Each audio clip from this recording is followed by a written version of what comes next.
بسم الله الرحمن الرحيم. أصحابي أصدقائي، نتكلم اليوم على قطع المعاشات. وأكد 100% أن وراء هذا القطع مخرج مليح. ليش؟ مخرج مليح ليبعدوا الناس على الدمار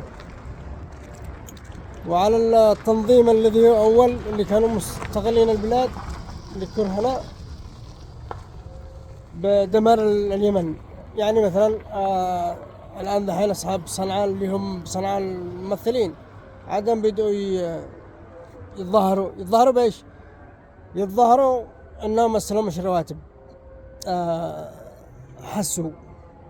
حسوا كان جالس يتمثل لي 24 ساعة وانتهى عدوان، والعدوان عدوان أمريكي وإسرائيلي. طبعا قام الصلاة انتهى المسجد الثاني. هذا حق أحزاب، إن شاء الله ما أصلي بعد واحد حزبي، لا إصلاحي ولا سلفي ولا صوفي.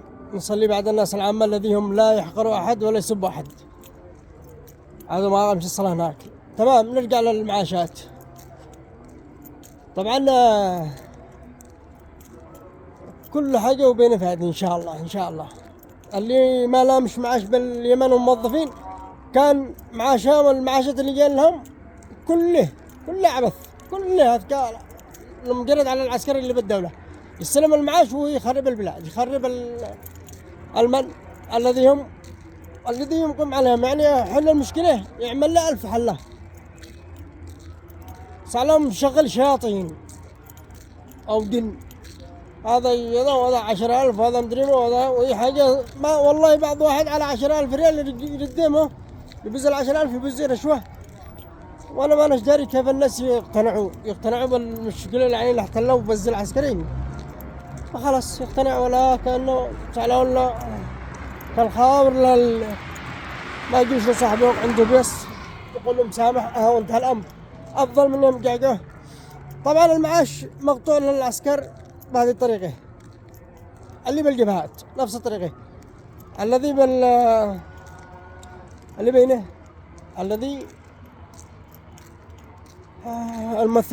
الممثلين.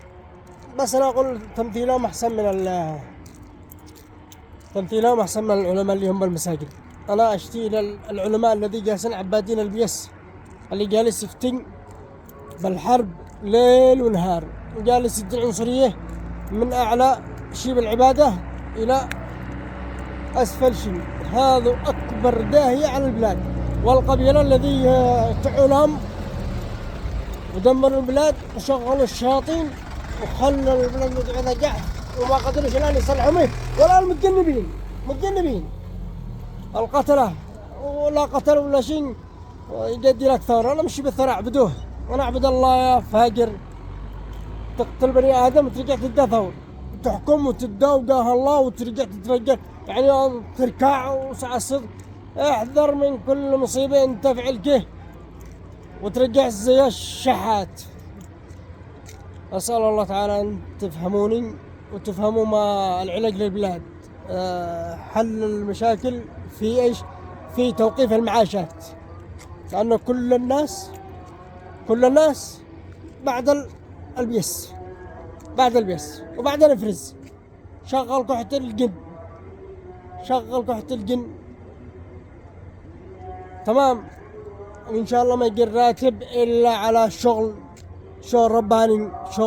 يعني العسكري يحكم بأمر الله، اللي بالجبهات ينقطع على الحرب والمحراب هذا اللي يبه، ويرجع راجع نفسه، سواء من عند الحوثي ولا من عند الشرعي ولا من عند الغالي الجنوبي اللي جالس انفصال، وهذا جالس دام البلاد دوامه. من يوم ابصرنا وتوحدنا دخلنا بأكبر قعثة، وإحنا أكبر ورطة اللي ورطناه بالوحدة. وإن شاء الله أنهم يفهموا على أنفسهم الجنوبيين وأصحاب صنعاء اللي عند الحوثي. ارجعوا ومثلوا تمثيل، سواء مش تمثلوا واحد يديلك بيس من الخارج ولا ضاع عند الحوثي وتسب الشرعية. يعني اللي يديلك بيس تسبه، ويديلك شقائق 5 سب الشرعية علشان نتخاصم بيننا. والسلام عليكم، إلى مقاطع أخرى.